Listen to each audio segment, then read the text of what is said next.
Rock 2023 e abbiamo degli ospiti in studio. Vado subito a presentarvi. Intanto personaggio noto, famoso, conosciuto dal grande pubblico, Pietro Di Noto, ben trovato. Grazie Roberto, grazie a come te. stai? Grazie. Bene, benissimo, sempre in forma. Ti vedo più giovane, come mai? Ma lascia perdere, guarda, sempre lascia grande perdere. professionalità e grande stile. Ma anche tu, insomma, non è che scherzi, certo, insomma, certo, ti abbiamo visto sui canali nazionali, Rai, insomma, dappertutto. Sì, sempre. Le ultime cose che hai fatto, insomma, le ultime cose che ho fatto sono la granita all'acqua di mare, ormai già. No, io dicevo di trasmissioni televisive. Di trasmissione Rai 1, l'ultimo, poi Rai 3 e i canali Mediaset. Vabbè, insomma, ora a giugno te li giri tutti. Anche perché, cari amici a casa, vi devo raccontare di questa meravigliosa realtà, non solo Pietro Di Noto, ma anche i gemelli Squadrito.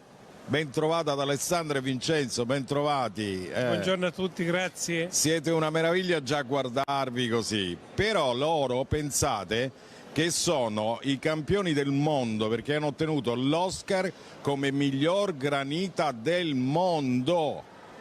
È un'emozione grande, sì, no? Quest'anno abbiamo vinto pure il campionato italiano, sempre con la granita al pistacchio.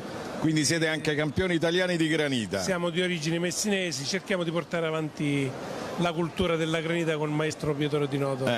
Allora, siete qui anche, maestro, perché esiste la scuola della granita. Sì, noi che ora ci chiamano... Raccontiamo come nasce questa scuola, allora, che è stata la prima e forse l'unica... Prima scuola di granita al mondo, nasce da un'idea dei fratelli Squadrite, gemelle, ecco, nasce da loro e poi mi hanno dato l'onore e il piacere di poterci partecipare con